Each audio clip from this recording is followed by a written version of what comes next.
عرفان قادر صاحب آپ بتائیں کہ یہ بڑا کرٹیکل معاملہ ہے، اور پہلے بھی جب ملٹری کورٹس بنے تو اس کے پیچھے تھاٹ یہی ہوتا تھا کہ جس طرح کی سزائیں ایکسپیکٹ کی جاتی ہیں ہوتی نہیں ہیں، اسپیڈی جسٹس نہیں ہوتا، تو ان متبادل آپ کو ایک نظام کی ضرورت ہے. لیکن ہم نے دیکھا کہ یہ نظام کبھی بھی مستقل طریقے سے کام نہیں کر سکا، آن اینڈ آف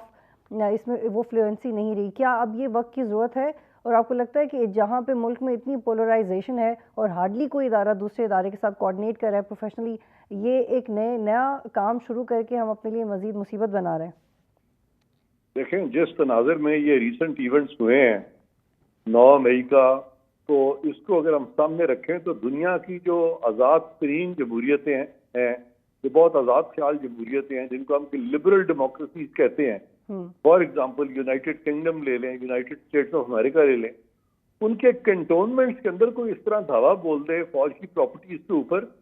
تو وہ بھی بڑی سختی سے پیش آتے ہیں. اور وہاں پہ یہ نہیں ہوتا کہ اس کو پھر سویلین کورٹ میں ٹرائی کرتے ہیں، بلکہ فوج کے جو اپنے قوانین ہیں، خواہ وہ برطانیہ ہو، خواہ امریکہ ہو،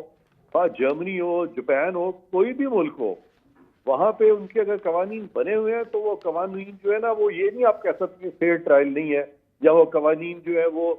بالکل ایسے ہی بنائے گئے ہیں، وہ ریڈنڈنٹ ہے قوانین، یا وہ بے معنی ہے. ایسی بات نہیں ہے، پھر تو وہ بروئے کار لائے جاتے ہیں. اور یہاں پہ یہ تمام چیزیں جو ہوئی ہیں، میں پھر کہوں گا کہ فوج کی تنصیبات پہ حملے ہوئے ہیں، فوج کے ان پہ بلڈنگز میں اٹیک ہوئے ہیں، فوجیوں پہ حملے ہوئے ہیں. تو لہٰذا اس کو آپ کسی طرح بھی دنیا کے کسی ملک میں،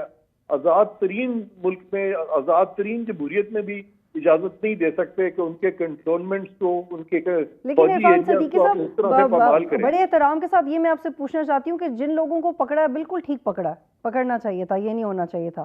لیکن جو لوگ جنہوں نے پرووک کیا ہے، جہاں سے لائن آئی ہے کہ یہ سارا کرنا ہے، اس کے سوشل میڈیا پہ پروفس موجود ہیں، ویڈیوز ہیں، بڑی لمبی لمبی تقریریں ہیں جہاں سے آپ پرووک ہوئے ہیں، تو یہ ایکولی ان کو بھی ایسے ہی ٹریٹ کریں گے، یا پہلے انہیں آنسریبل ہونا چاہیے؟ کہ جن لوگوں نے پرووک کیا ہے، ان کو اکسایا ہے، ان کو ترغیب دی ہے کہ یہ فوجی علاقوں میں چلے جائیں اور پھر وہاں پہ اس طرح کی مسچف کریں، آگ لگائیں، ہلڑ بازی کریں، تو وہ جنہوں نے پرووکیشن دی ہے وہ بھی مورد الزام اتنے ہی ہیں، بلکہ زیادہ مورد الزام ٹھہرایا جائے گا ان کو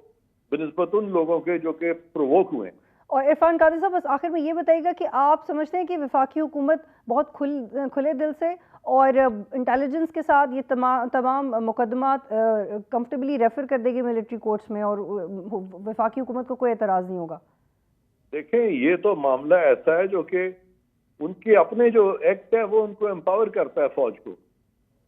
تو لہذا وفاقی حکومت ریفر کرتی ہے یا نہیں کرتی فوجی تنصیبات پہ، تو ملٹری لا ویسے ہی اپلائی کرتا ہے.